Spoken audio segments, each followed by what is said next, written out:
Hola, buenas tardes. En nombre del decano de la facultad, Manuel Amaya, les queremos dar la bienvenida a todos y todas quienes estén participando hoy día, quienes nos acompañen en esta sesión final pública que estamos realizando del Diplomado en Gestión en Política Habitacional.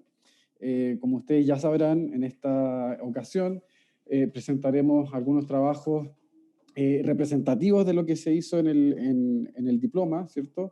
Con Araceli González, con Clorindo Fuensalida y con Luis Tapia, quienes presentarán sus propuestas en aproximadamente 7 minutos para dejar el grueso del tiempo y de esta ocasión a, a nuestras personalidades invitadas que participan de la política pública, ya sea de su gestión, su estudio, su análisis, con la participación de Carlos Araya, que pertenece a la DPH, ¿cierto? Jefe del Departamento de Atención a Grupos Vulnerables de la DPH en el Ministerio de Vivienda y Urbanismo, ¿cierto? También con Isabel Serra, académica de la Universidad Diego Portales, jefa del área de proyectos, ¿cierto? Del laboratorio de análisis y proyecto territorial, y el geógrafo e investigador Juan Correa, profesor invitado de la Facultad de Arquitectura y Urbanismo de la Universidad de Chile.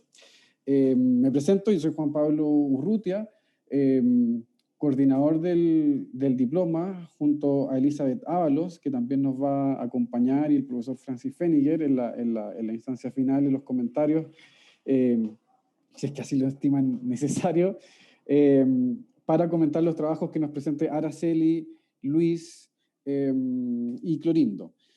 Ahora yo voy a hacer una pequeña presentación, ¿cierto? Para introducir de qué se trata esto, de qué estamos hablando, de qué vamos a conversar sobre este tema, ¿cierto? Que es vivienda y política pública, los desafíos que se nos presentan a través precisamente de los trabajos que hicieron los estudiantes del programa. Como un resumen, esto muy breve, el programa contó con estos 4 cursos, ¿cierto? Problemas de vivienda y política habitacional, gestión pública en nuevos programas de vivienda, gestión y elaboración de proyectos habitacionales y formulación de proyectos. Todo esto gracias a este grupo de personas muy lindas, eh, profesionales que nos aportaron desde la arquitectura, desde las ciencias sociales, ¿cierto? Desde diversos roles, desde el mundo privado, el mundo público, el mundo municipal. Y también, obviamente, con la compañía permanente de Caroline Muñoz, quien estuvo ahí presente ayudándonos en todas las labores del programa. Así que aprovechamos este minuto para darle las gracias a todas las personas que participaron y hicieron posible este programa. Y acá un resumen de todos los trabajos que se presentaron, ¿cierto? Son bastantes. Hoy día vamos a conocer solo 3. Clorindo Fuensalida, que va a presentar ahora un programa de venta temporal de inserción habitacional. Isabel Lacalle, con un programa habitacional para la mejora de las condiciones de la vida de personas en situación de calle en el barrio Yungay. Plantea un programa. Karina Soto, con acceso a la vivienda pública para personas en situación de calle, y Rocío Donoso, con un instrumento política habitacional para personas migrantes en situación de calle. Como ven, fue un tema muy recurrente dentro del diploma, precisamente por la participación de Isabel, Karina y Rocío, quienes profesionalmente se desempeñan atendiendo a este grupo. Felipe Cerda, quien realizó el programa Renueva tu DEPA, que es básicamente un banco de materiales para condominios sociales, ¿cierto? Ignacio Gómez, quien plantea un programa de tecnología y estrategia sustentable aplicada a la vivienda colectiva. Javier Lobato, con subsidio a la edificación de proyectos habitacionales destinados al arriendo. Y Juan Gutiérrez, con el programa Vivienda Tipo en Cohabitación. Desde el grupo de los modelos de gestión para entidades patrocinantes, los anteriores eran programas e instrumentos, también se da la oportunidad de plantear un modelo de gestión para una entidad patrocinante. Está Luis Tapia, con gestión de una entidad para la comuna de Pedro Aguirre de Cerda, para el municipio, quien va a presentar hoy día. Edgardo Silva, Papás, aquí me voy a quedar, una entidad patrocinante en la ciudad de Chillán para atender problemas de allegamiento a través de la microradicación.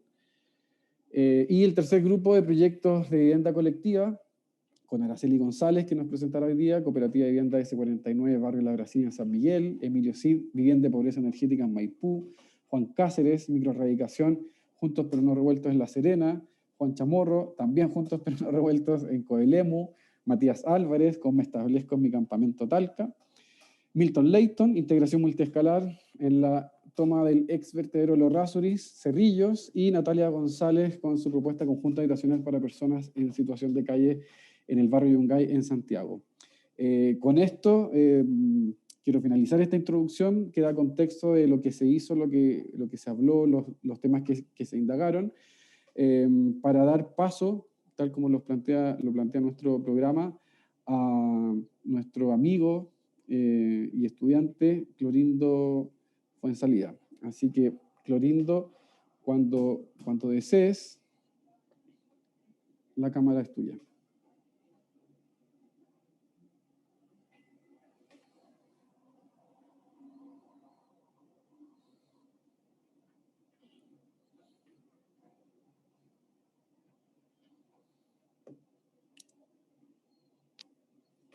Si estás hablando, Clorindo. Hola, ahora sí. Se escucha bien y se ve bien. Solo es ponerlo en modo presentación y... Bueno, que todo, buenas tardes a todos los asistentes. Se demora este asunto. Ahí sí se ve más en pantalla completa, ¿cierto? Exacto, sí. Bueno, agradeciendo la oportunidad a los profesores, ¿cierto? Por haber salido, entre comillas, como sorteado en presentar el programa. También aprovecho de saludar a todos los compañeros que expusieron muy buenos planteamientos también en el diplomado. Yo les voy a presentar un programa bajo el análisis de como una política pública, ¿cierto? Que lo denominamos Yo Te Apaño. Ese es como el nombre de pila que tiene el programa, pero en palabras simples es un programa de vivienda temporal con inserción habitacional, ¿ya? El caso de estudio fue para la comuna de Talca, pero ¿qué es lo bueno de esto? Que como todas las políticas, la idea es que sean replicables, así que se pudiese extrapolar a cualquier comuna del territorio. En líneas generales, el problema que identificamos acá es que la asignación y los recursos son ineficientes para personas cuyas características son adultos mayores, discapacitados, personas con violencia intrafamiliar y personas en situación de calle, que como tal también decía Juan Pablo, fue como bien un tema bien tocado durante todo el diplomado.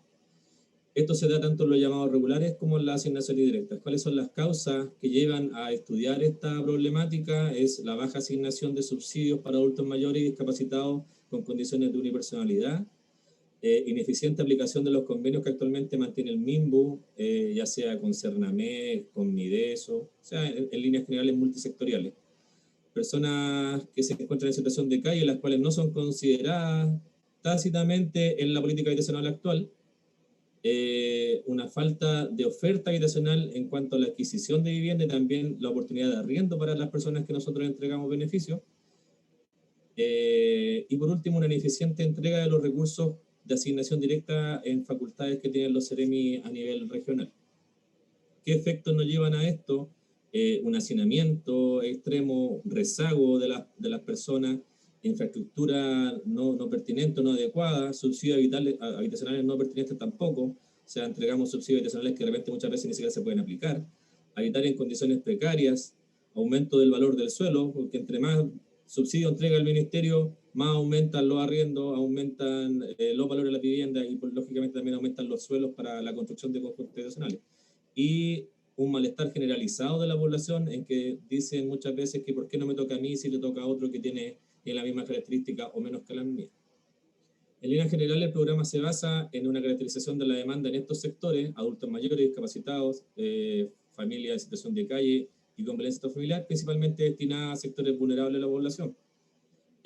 Como dato importante, entre un 7 y un 11% de las postulaciones regulares que se realizan a los programas del ministerio, entre un 7 a un 11% son familias que están dentro de esta caracterización y donde el 5% de ellas resulta beneficiado, o sea, muy poco para la cantidad de postulantes. Y el 3% de los recursos de los programas se entregan como asignación directa. ¿Cuáles son los objetivos del programa? Permitir el acceso a las familias que se encuentran en abandono, insolvencia económica o sean víctimas de violencia intrafamiliar a una solución habitacional temporal y preparar y orientar a las familias para la adquisición de una vivienda definitiva cuando corresponda. ¿Cómo vamos a hacer esto? A través de un programa habitacional que va a constar de un decreto, una resolución de asistencia técnica, aprovecharnos también un poco del beneficio actual del subsidio de arriendo y lógicamente también con recursos propios de los albergados. En líneas generales, el programa consiste en que entidades, ya sean del sector público o privado, ya sean también personas naturales o jurídicas, que no tengan la capacidad de inversión, pero que sí posean suelo disponible para la construcción de ciertos conjuntos o soluciones habitacionales, el Ministerio pueda financiar en un 100% la construcción de viviendas tuteladas, viviendas para arriendo y o al mejoramiento de albergues temporales. Con eso, lo que le estamos entregando el financiamiento a estas personas para que puedan hacer su inversión y el Ministerio por un cierto tiempo, no menor, entre 15 a 30 años, puedan tener uso exclusivo de esa instalación o infraestructura construida. ¿Cómo se va a lograr esto? A través de un ente conector, que sería la entidad de administración inmobiliaria que proponemos nosotros en nuestro programa, donde en un plazo no mayor a 36 meses debieran lograr el acompañamiento social suficiente para generar el plan de ahorro de estas familias, generar plan laboral cuando corresponda y, lógicamente, la inserción habitacional a programas de vivienda definitiva, ya sea a través de la integración social que nos ofrece el DS-19, a través de la inserción a programas del Fondo Social de Elección de Vivienda, el DS-49, o también personas que ya lisa y llanamente no requieran una solución habitacional definitiva en el corto plazo, puedan optar a programas de arriendo hasta cuando ellos definitivamente se enfoquen y se planteen obtener una vivienda en condiciones definitivas. La idea de esto es que todos pasen por el proceso de postulación regular y no estemos entregando tanta asignación directa. ¿Cuáles serían las alternativas de postulación? Sería, por una parte, una línea de construcción de conjuntos habitacionales específicamente para atender este grupo objetivo, donde podríamos tener viviendas hasta 1000 unidades de fomento. La intención es que tengan a lo menos 3 o 4 tipologías de vivienda, no sé, primera planta para adultos mayores, segunda planta para discapacitados, no movilidad reducida, y de ahí hacia arriba pueden ser familias en situación de calle y violencia intrafamiliar, como un mix. Otra alternativa es construcción en residencia temporal y vivienda existente, es decir, una persona que tenga una vivienda bien construida, pero con un patio amplio, que pueda postular para construir una vivienda en ese patio restante o en ese suelo restante, donde pueda albergar a beneficiarios de nuestros programas de arriendo. Y por último, mejoramiento y acondicionamiento de albergues temporales. Esto es más que nada para fundaciones, como por ejemplo Hogar de Cristo, Fundación Mi Casa, y otras de 100.000 características que se puedan reestructurar su obra existente, su estructura, y mediante este subsidio puedan, no sé, fusionar unidades de dormitorio y generar mini departamentos dentro de estos edificios que muchas veces ya tienen la característica de patrimonial. ¿Qué es lo bueno de todo esto? Que en ninguna de las 3 instancias el beneficiario del programa va a generar propiedad sobre la vivienda. No va a generar herencia y va a ser una rotación constante de ese uso de ese suelo. ¿Cuáles serían los tiempos de albergue propuestos? Como les decía, máximo 36 meses y se cubrirían con los subsidios de arriendo y con las pensiones básicas de estas personas. Lógicamente, para después lograr la rotación, estas personas al egresar del programa y con la gestión de la entidad deberán tener un puntaje adicional en la postulación a los programas regulares del Ministerio. ¿Cuáles serían las principales labores de la asistencia técnica o entidad de gestión de administración inmobiliaria, como nosotros lo definimos en este programa? Sería primero diseñar y postular los proyectos en cualquiera de las 3 alternativas que les acabo de presentar, acompañar y habilitar a las familias para que puedan realizar sus postulaciones, o sea, hacerlos vivir un proceso de postulación y no entregar un subsidio de forma directa que después puede generar una segunda vivienda o un subsidio no aplicado. Como tercera actividad, captar familias, o sea, hacer funcionar los convenios que tiene el Ministerio actualmente, que tenga contacto con Cernamed, que tenga contacto con Senadis, que tenga contacto con Mideso y que vaya haciendo demanda. Y por último, mantener y administrar cualquiera de las 3 alternativas de postulación, o sea, verificar que se realicen los pagos, que las viviendas estén siendo utilizadas para el destino que fueron construidas, etc. Lógicamente aquí yo no alcanzamos a definir los montos y actividades, pero se supone que todas estas actividades deberán ser remuneradas para la asistencia técnica. ¿Cuáles son las ventajas de la propuesta? Primero, un uso eficiente del suelo, que hoy día es lo más que está careciendo el país, ¿cierto? Porque al final terminamos generando nuestra política habitacional en las periferias de las ciudades. Por otra parte, una buena fuente de inversión para personas naturales o jurídicas, como les decía, cooperativas, fundaciones, ONG. Inserción también a otros programas habitacionales para que la gente tenga como una posibilidad de como un subsidio transitorio hacia la vivienda definitiva y no tenga que andar deambulando y haciendo postulaciones que son ineficientes. Por otra parte, un menor gasto para el gobierno en el mediano y largo plazo, porque lógicamente si yo construyo un conjunto habitacional van a tener una rotación alta de beneficiarios y que efectivamente lo van a aplicar ahí, no voy a estar dando subsidios de vivienda definitiva todos los años, sino que puedo empezar a manejar esto a través de los recursos temporales. Incorpora a la política habitacional las personas en situación de calle que no estaban siendo consideradas y hace efectivos los convenios. Esos son como los principales ejes. También hay otras ventajas que son colaterales, como por ejemplo esta figura de la entidad pudiese servir de apoyo al DS52 como una pseudo corredora de propiedades. Se puede adaptar a otras condiciones sociales de similar naturaleza, como por ejemplo personas migrantes. Se puede implementar aporte multisectorial, puede que a lo mejor los otros ministerios se interesen en financiar este tipo de proyectos. Es replicable en todo el país, puede servir de apoyo al DS19 para captar la demanda y puede también tener una gran ventaja porque a la persona que le estamos entregando un beneficio lo estamos acompañando social y a lo mejor laboralmente. Para finalizar, más o menos caracterizar el territorio que utilizamos, que fue la comuna de Talca, ¿cierto?, donde hay un indicador de hacinamiento de un 1 y un 17, de un 17 puntos, requerimiento de viviendas nuevas de un 2 a un 13%, que lógicamente, como les comentaba, aumentándose en la periferia. Las postulaciones que por en promedio son superiores a las 3.000 de forma anual, solamente en la comuna de Talca, donde de esas, como les decía, el 5 a 11% son el grupo objetivo del análisis. Acá un mapa virtual de los déficits que les acabo de comentar.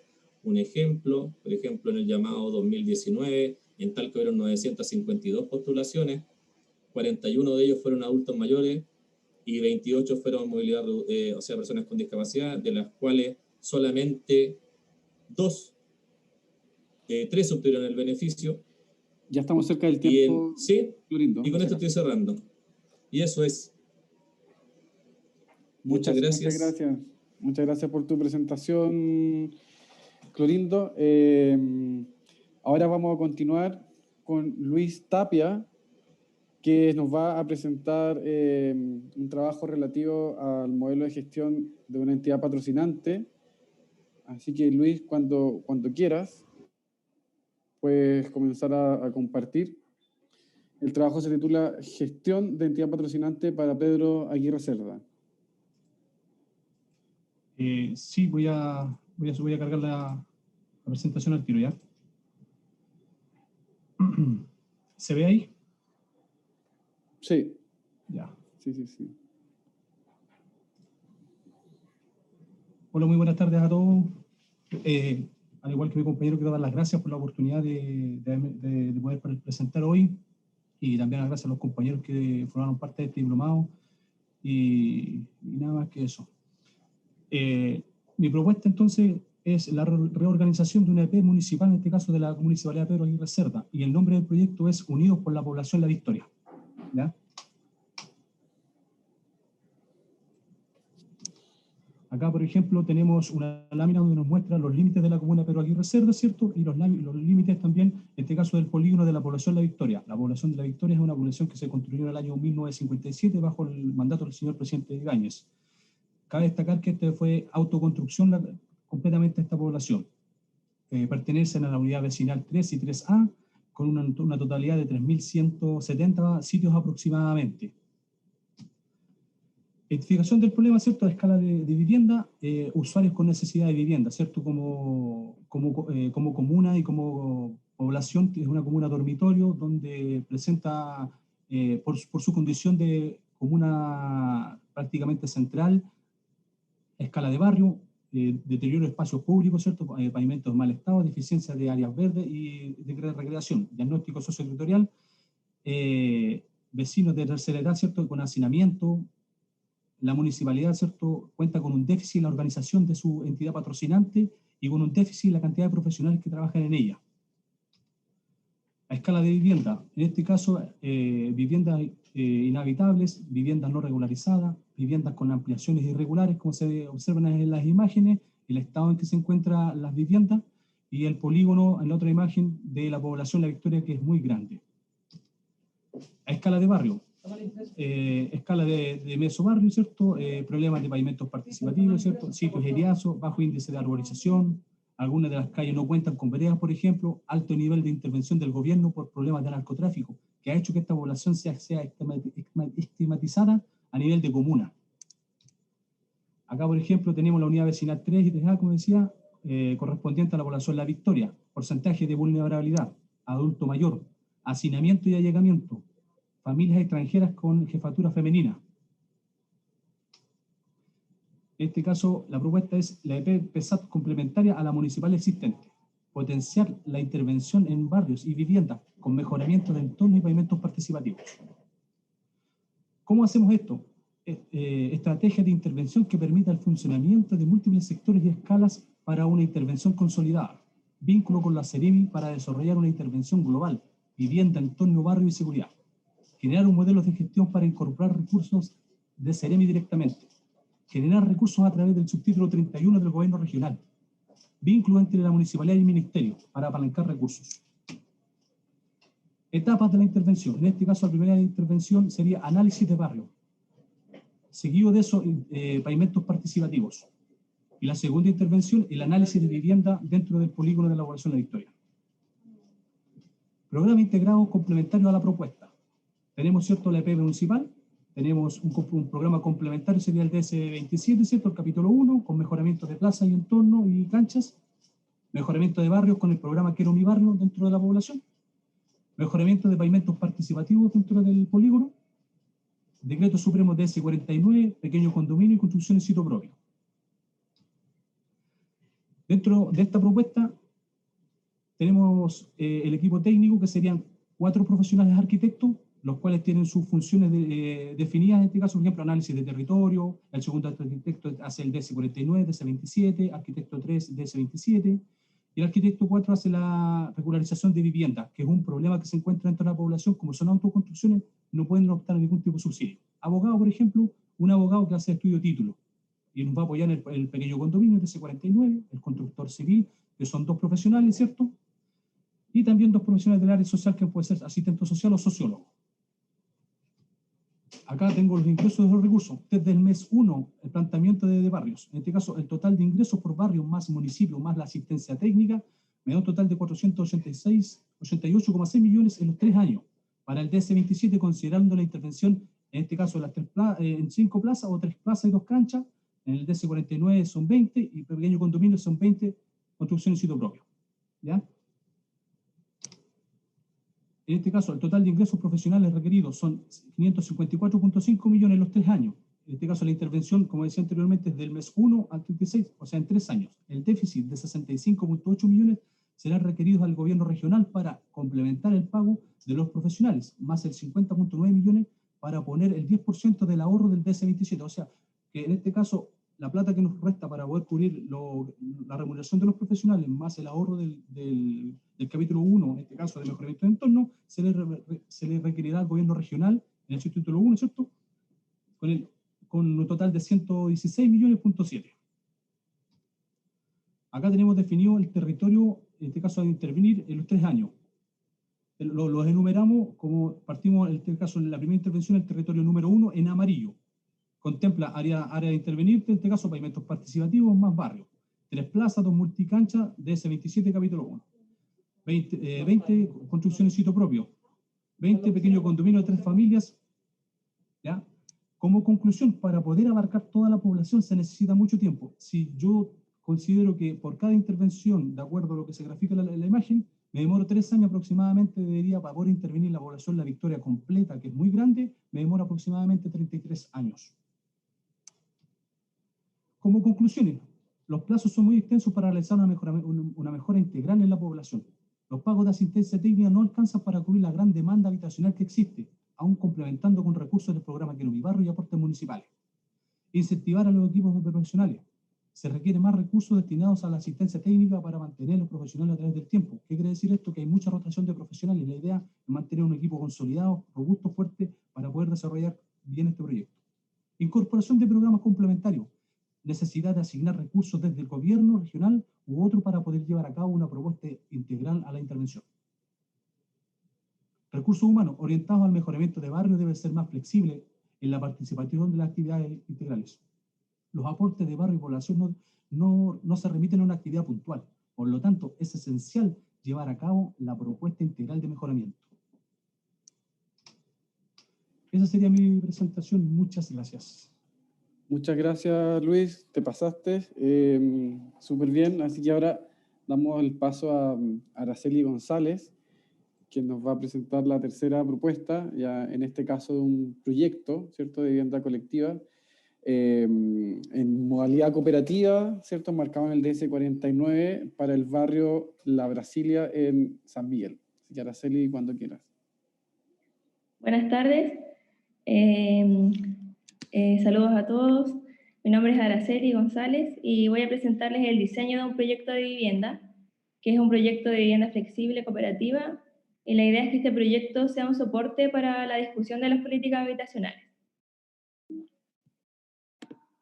El tema de este proyecto habitacional arquitectónico son las problemáticas que surgen a partir de la estandarización de la vivienda de interés público, donde se entrega una vivienda como un producto terminado y rígido.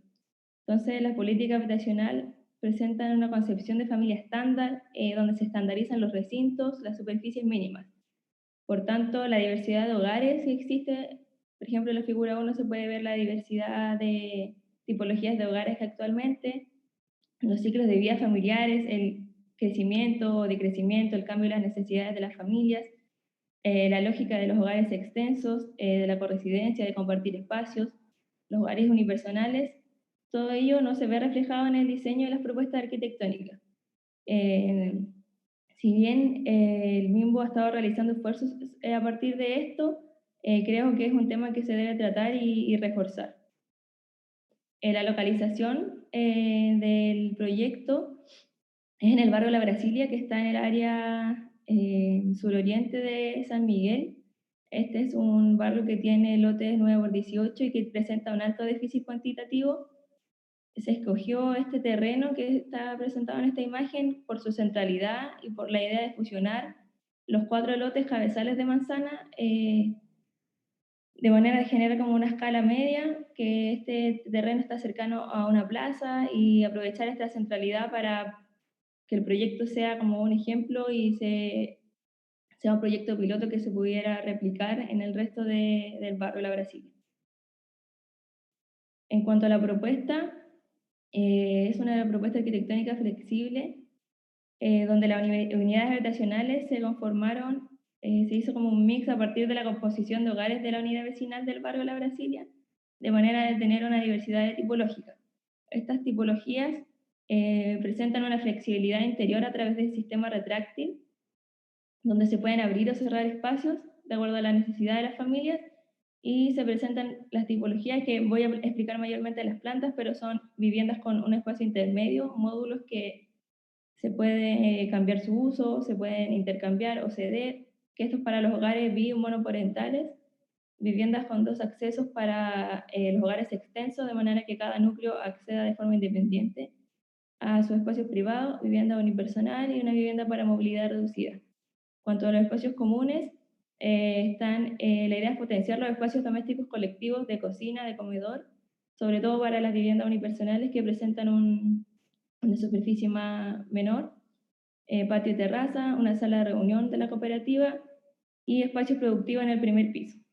Todo esto sustentado en una gestión de una cooperativa cerrada de viviendas, de manera que las familias tengan decisión en sus procesos de diseño y exista una comisión directiva que pueda gestionar los espacios y presentar normas de manera de que el proyecto pueda funcionar. En cuanto a las etapas de participación, primero estaría la conformación de la cooperativa de vecinos propietarios de estos lotes, más sus familiares allegados, residentes del barrio, más otras personas otras familias, amigos que la cooperativa invite a integrarse. Luego vendría la etapa de coordinación con la entidad patrocinante municipal para los procesos de legalización, de fusión de los lotes, cesión de derechos, la propiedad cooperativa. Luego la discusión y trabajo en el equipo de diseño arquitectónico y en el equipo de gestión cooperativa, donde se determina la convicción, las normas de mantención. Entonces las familias participan de estos procesos. Luego viene la etapa de construcción y acompañamiento, de visita de inscripción a obra y luego la entrega del proyecto terminado. En cuanto a la idea de proyecto, en las tipologías acá hay unos esquemas donde se comprende un poco mejor la conformación de la planta. El proyecto tiene 4 pisos y la idea principal es un patio central de circulación vertical y también un patio de luz, donde las viviendas se encuentran en torno a él y también el patio se presente como un espacio de encuentro. Ahora voy a proceder a explicarle 3 de las 4 plantas. Esta es la planta del primer nivel del acceso, donde se decide por ceder espacio privado habitacional a espacio público, de manera de conformar un espacio público como de paseo y de potenciar los espacios productivos que están en el primer piso. Entonces, este espacio sería para potenciarlo y para que se ceda también al barrio y se presente el proyecto como un ejemplo. Está la vivienda de movilidad reducida y una sala de reunión en el primer piso para que la persona con movilidad reducida pueda acceder a estas reuniones de la cooperativa y se democratice este espacio. Y ahí se presenta como el sistema retráctil, donde se puede abrir o cerrar según la privacidad que se requiera.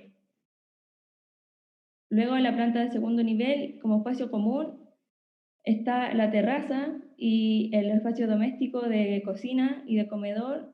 Como se puede ver, también se propone este sistema retráctil, por si es que, no sé, la parte de comedor necesite ser utilizada como sala de reunión, se puede cerrar si es que se requiere de la privacidad, o abrir si es que, no sé, hay una reunión y desde la cocina se llevan comida hacia la terraza y así. Aquí está la tipología para hogares bimonoparentales, donde están las viviendas 1 y vivienda 2, la zona de abajo, y están estos módulos que son los espacios intermedios que ya le había comentado.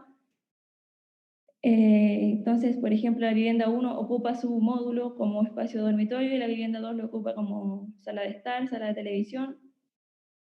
Y la disposición interior también podría variar. Todo esto sería decidido por las familias en las reuniones que tengan. De esta forma, los módulos, por ejemplo, si unas familias solo quedan los padres porque sus hijos se fueron y requieren solamente el módulo mínimo de la vivienda, la vivienda 2, la familia 2 podría utilizar estos 2 módulos o inclusive se podrían abrir estos paneles porque son de una estructura más liviana y ceder al espacio común.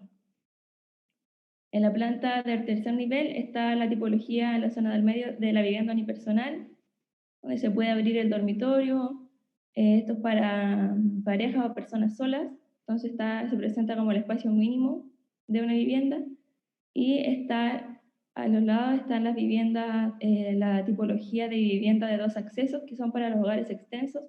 Entonces cada núcleo tiene un acceso diferenciado, un acceso a sus espacios privados de dormitorio o de oficina, dependiendo de lo que ellos requieran.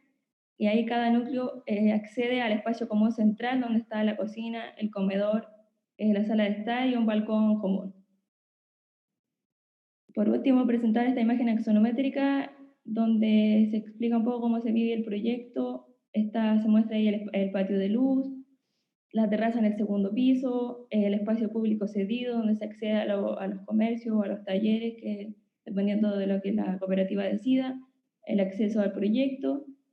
Y por aquí están como los balcones, que son los espacios de ocio privados para cada familia. Eso sería mi presentación. Gracias. Muchas gracias, Araceli. Reitero las gracias y felicitaciones también a Clorindo, a Luis, con sus presentaciones previas. Así que ahora, una vez que ya hemos visto 3 trabajos representativos de lo que se discutió, se habló y se aprendió también en el programa.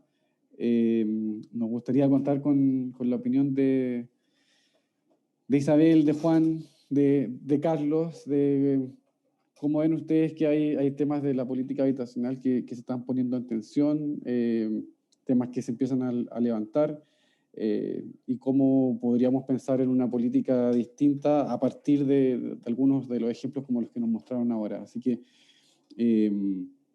abierta la palabra, quien quiera comenzar.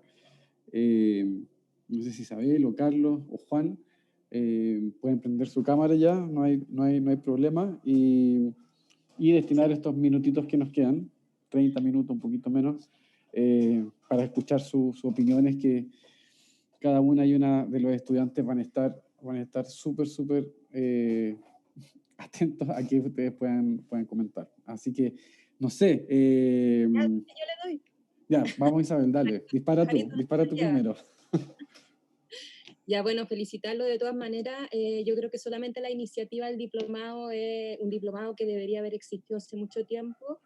Y nada, felicitarlo a todo el equipo por la implementación, y creo que ya lleva un par de ediciones, esta es la primera. La primera. Ah, ya, súper bien, así que de todas maneras ya la presentación, los temas son súper atingentes, y para que sea algo rápido voy a solamente como hablar 3 temas, o sea, comentar a los 3 compañeros, y al final una reflexión final sobre la Constitución. Pero básicamente el primer proyecto, que es arriendo temporal, yo creo que la presentación faltó un poco de orden, en el sentido que yo inicialmente hubiera establecido que esto es arriendo, que es temporal, ¿ya? Como que la parte como de la no propiedad llegó muy tarde, entonces yo me perdí un poco si esto era como compra, venta, edificación, propiedad, ahí me perdí un poco. Entonces yo creo que en el título es importante situar la lógica del arriendo como algo que no es transitorio, o sea, que es una solución temporal, pero que también puede ser de acuerdo a ciertos ciclos de vida, ¿ya? Entonces yo no tendría miedo de poner el tema del arriendo como una imaginería para poner dentro de la mente de los chilenos y las chilenas. Después yo creo que faltó de alguna manera situar mejor el usuario, ¿ya? Yo creo que, por ejemplo, focalizar en la tercera edad es súper interesante, importante, y distinguirlo de las personas con discapacidad y distinguirlo de las personas con situación de calle. Yo creo que las distintas usuarios son ámbitos y mundos que necesitan tener una aproximación en su medida, ¿ya?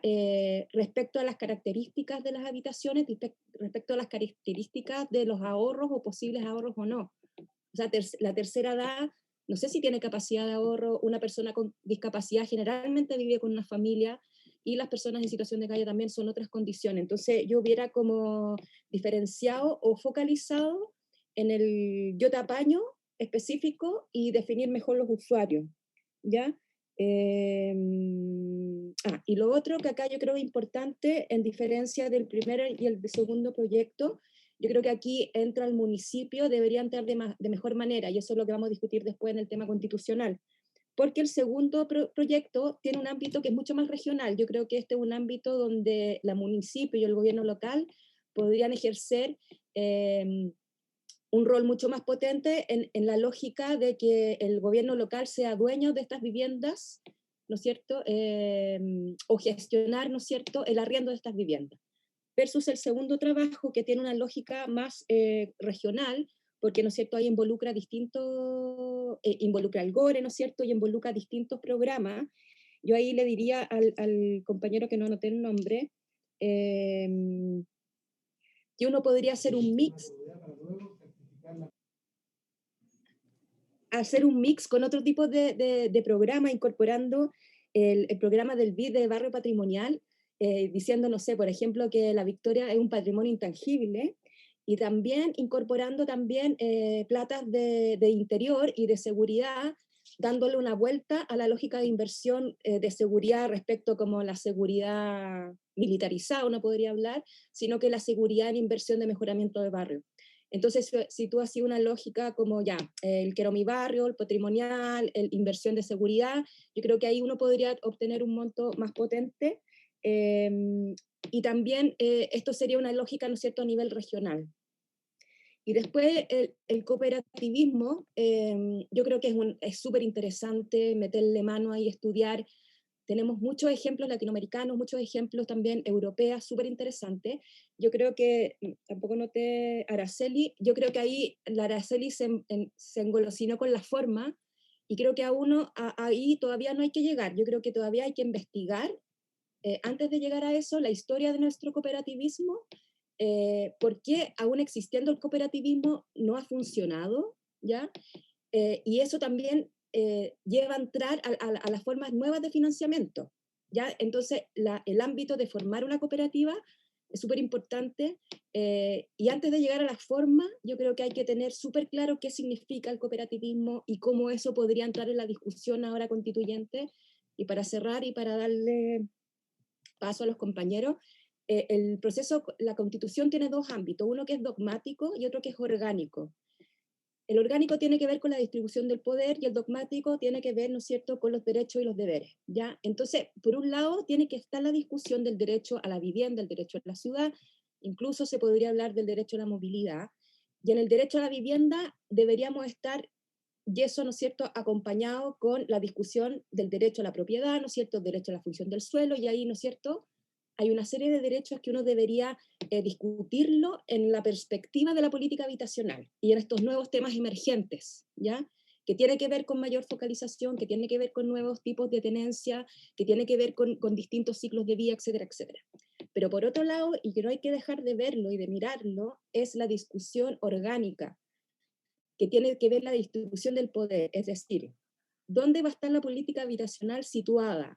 Por ejemplo, el primer ejemplo, teníamos una discusión que tal vez podría ser mucho más atingente, una discusión de gobierno local, donde el gobierno local tuviera las herramientas para definir vivienda pública, vivienda en arriendo, versus el segundo proyecto que tal vez tendría que tener una mirada más regional, ¿ya? Y entonces ahí, en la discusión constitucional, en el ámbito orgánico, habría que revisar, ¿no es cierto?, cuáles son las responsabilidades, cómo se están, en el fondo, la revisión de la estructura del MIMBU o la estructura, ¿no es cierto?, del MDS, para poder incorporar cierta flexibilidad, ciertos proyectos que tengan una mirada, ¿no es cierto?, local, regional o nacional incluso, si hay algún tipo de conjunto de viviendas que realmente tenga un nivel, no sé, es difícil, pero en una es.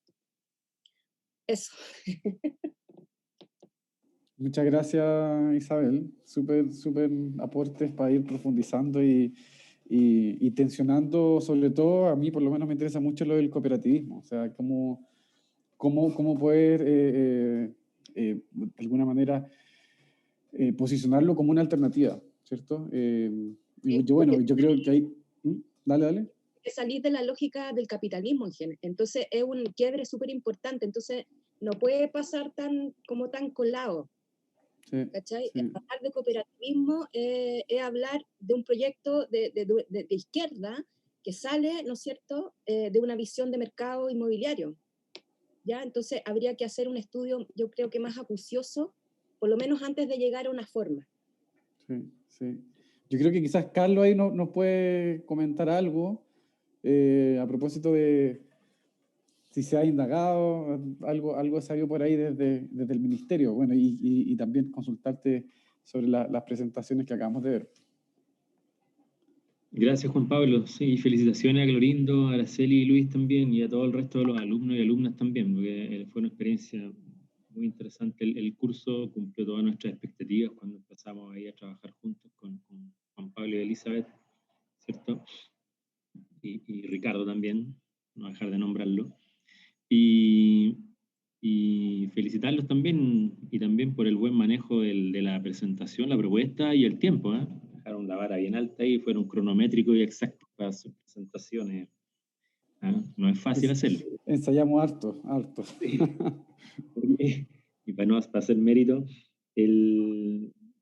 uno a uno ir comentando, ¿cierto? Partiendo por la presentación de Clorindo, me parece que hay cuestiones bien relevantes en lo que propone Clorindo, que abren como una discusión respecto al foco que han tenido las políticas públicas. En la teoría y en el papel, ¿cierto? Hay una hiperfocalización, ¿cierto? Que puede estar en algún momento en discusión en el contexto de una visión subsidiaria de las políticas públicas. Sin embargo, en la práctica no se da. los grupos extremadamente vulnerables, ¿cierto? El foco más complejo en personas y en el acceso a la vivienda, por ahí están las compañeras del MDS, ¿cierto? Y bien lo saben, no necesariamente acceden a los programas habitacionales constituidos como tales, ¿cierto? Tradicionales, y evidentemente hay un grueso de personas ahí que han dado origen a respuestas también extremas por parte del Estado. El nacimiento de la vivienda sin deuda alrededor del año 2000 tiene que ver con eso, ¿no es así? Con todas sus complejidades también como modelo de gestión para el Estado. Prueba de ello es porque también los modelos para atención de personas en situación de calle están cobrando cada vez más relevancia y necesidad, sobre todo a partir de la última pandemia, donde se ha relevado como un asunto de primera importancia en materia urbana habitacional. Yo quisiera destacar que la lógica que propone Clorindo es un poco hacer foco en la declaración que tienen las políticas públicas de atender a la población más en extremo vulnerable, pero cómo no ha podido ser capaz de atenderla en modelos transitorios, en modelos como los que señaló Clorindo y los que identificó en su propuesta de programa. Ahí yo creo que efectivamente, ante la situación y el escenario en que estamos a puerta de la discusión de una nueva constitución, ¿cierto? Y en el contexto y en el tenor de la incorporación del derecho a la vivienda, es súper pertinente hacerse la pregunta de que el foco en las personas más vulnerables y con mayores dificultades para acceder a una solución habitacional deberían entonces interpelar al Estado para cambiar y transitar desde un Estado, desde un modelo y una visión subsidiaria, ¿cierto?, a un modelo y a una visión en que efectivamente el Estado está obligado a velar porque nadie se quede atrás. Que incluso va mucho más allá y es mucho más exigente probablemente que una visión de un Estado garante de derechos, porque la garantía de los derechos probablemente de todas maneras vayan a tensionar al Estado en cuanto a recursos, estrategias de intervención, y algunos grupos siempre van a quedar al final o van a ser de muy difícil resolución para las políticas públicas. Entonces, aquí, si bien es cierto, la visión de esta propuesta de Clorindo está todavía enmarcada dentro de la visión subsidiaria con los instrumentos existentes, lo que hay es una semilla como para poder ver en un nuevo modelo de un Estado con garantía de derechos, el cómo hacemos y cómo vamos a hacer para que nadie quede atrás en materia de acceso a la realización de los derechos urbanos y habitacionales. Entonces, yo por ahí creo que hay algo valioso en la propuesta que presenta Clorindo como interpelación al foco que le ha dado el Estado a las políticas habitacionales. Entiendo entonces también que hay una propuesta respecto a que el Estado mire como estrategia la transitoriedad y la emergencia de estos grupos especialmente vulnerables, ¿no? Y eso está ausente de las políticas frecuentemente. Solamente abordamos situaciones de emergencia cuando hay situaciones como catástrofe o la línea histórica de campamentos con las dificultades que ha habido para abordarla. Entonces, que eso se establezca como un elemento esencial de la realización del derecho a la vivienda, yo creo que es muy relevante la discusión que se abre a partir de un programa que usa un modelo y instrumentos actuales, como es la propuesta. Respecto a lo de Luis, me parece súper interesante que quizás podría haber sido más parte de la metodología de la propuesta. Yo creo que ahí hay algo que trabajar para profundizar. Las vinculaciones que hace efectivamente, como lo señalaba Isabel, a la institucionalidad relacionada con la intervención urbano-habitacional en el territorio de una comuna, ¿no? Menciona efectivamente la Seremi, el GORE, y creo que es súper relevante a dónde apunta, en el sentido de que ahí debe haber un tejido multiescalar en cuanto a la orgánica institucional, habitacional, pero que debe superar la etapa de los convenios o de la acción conjunta, sino que institucionalizarse como una lógica de trabajo institucional o de intervención pública desde la escala nacional, regional, hasta la comunal y barrial, ¿cierto? Inclusive. Ahí yo creo que hay una cuestión que explorar, en el sentido de que no sea porque el municipio hace gestiones y contrata a unas personas que se puede vincular con tal ministerio o tal organismo público, sino que existe efectivamente una orgánica que propende a que los organismos funcionen coordinadamente sobre el territorio. Y eso es súper impresionante que surja como lógica la simple propuesta de una entidad representante municipal, ¿eh? O sea, ahí hay algo que que está diagnosticando una falencia en la estructura orgánica en cómo opera el Estado en el territorio. Yo propondría agregar en la propuesta de Pedro Aguirre Cerda, sí, que en la lógica de la entidad patrocinante, o como se llamen en un futuro cercano, o en otro tipo, o dentro de un enfoque distinto, ¿cierto? La incorporación a esta lógica o a este dispositivo de intervención desde el gobierno local a los dirigentes dentro de estos equipos.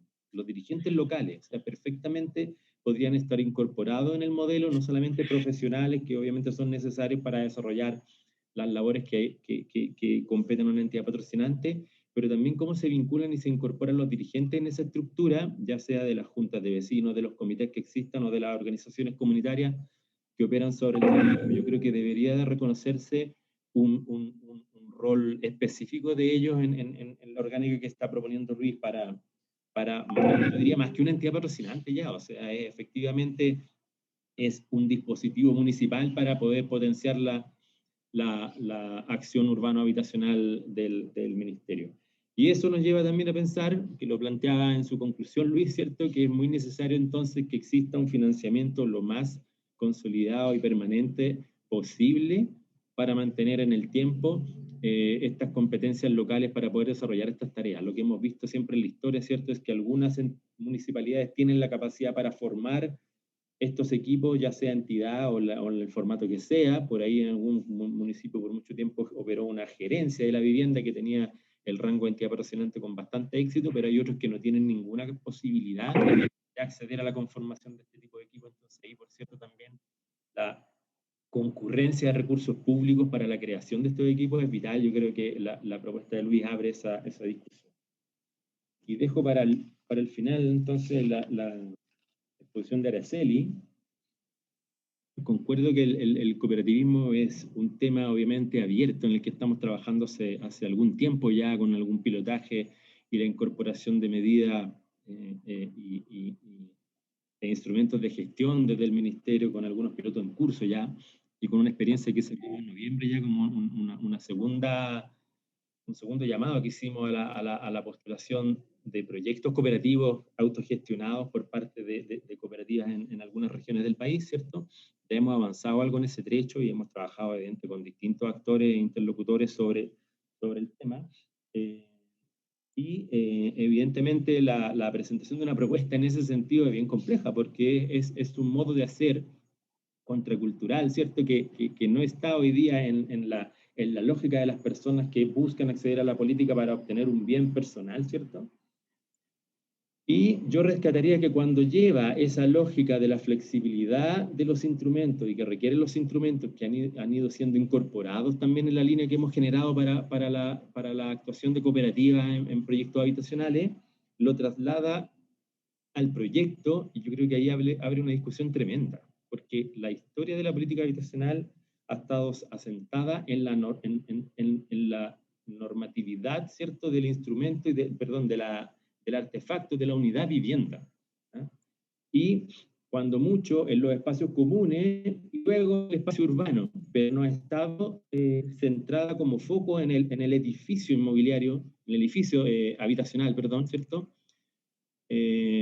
Lo cual abre un poco la discusión desde la perspectiva de la norma técnica. O sea, efectivamente lo que muestra al ver la propuesta de edificio de Araceli es que nosotros deberíamos transitar como Estado a tratar de definir las condiciones para una vivienda colectiva como tal, ¿ah? Como un artefacto complejo que acoge a muchas familias y que puede variar y mutar en el tiempo conforme mutan las familias y entran y salen y también avanzan en su ciclo de vida. Yo creo que ahí hay una invitación muy poderosa del trabajo de Araceli también a pensar la vivienda ya no solamente como la unidad que termina en la puerta, ¿cierto? Y que más allá entonces es problema de otro, problema de nadie lo que ocurre en el edificio en sí. Y lo vemos en los condominios sociales, evidentemente, que gran parte de su deterioro también no solo es estar emplazado en sectores sin acceso a bienes y servicios urbanos, sino que como artefactos habitacionales caen en deterioro y caen en precariedad rápidamente. Yo creo que ahí efectivamente es una súper buena propuesta y una invitación a pensar ya en un nivel normativo o de definición del edificio o de la vivienda colectiva como tal, y eso no lo tenemos Eso yo lo rescataría de la Araceli. Muchas gracias, Carlos. Muchas gracias. Juan, respecto de lo que han comentado Isabel y Carlos sobre desafío importante ya a nivel estructural, los trabajos presentan casos particulares, etcétera, pero ya estaríamos hablando de cambios que de alguna manera nos parece muy pertinente el momento que estamos viviendo, ¿cierto? Y el que nos va a tocar discutir en los próximos meses ya.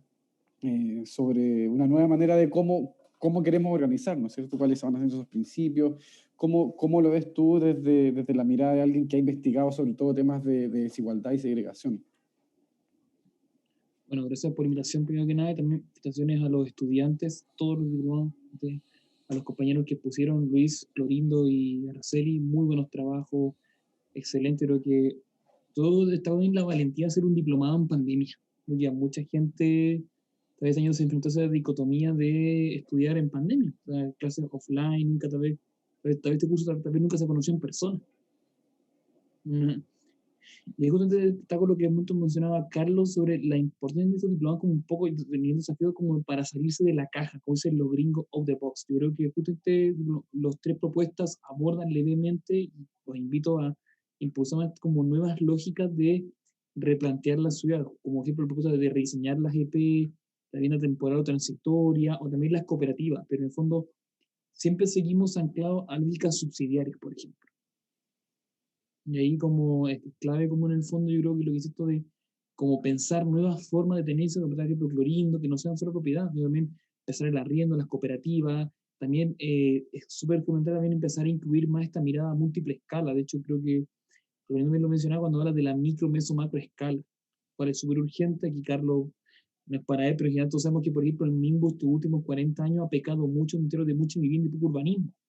Justamente estos temas también son reproductores de la desigualdad, también como el centralismo. De hecho, destaco con un trabajo, planteé como era Estudio Talca, y que muchos de los trabajos del diplomado eran gente de regiones, de otras comunas que están fuera del gran desigual, es porque son las nuevas perspectivas que hay que empezar a incluir en este nuevo proceso de constituyente, y ahí entran muchas cosas críticas, yo encuentro que destaco en él, como aunque muchos investigadores hemos repetido como disco rayado, pero no nos queda otra, como por ejemplo la importancia de la vivienda como un activo social y no un activo financiero.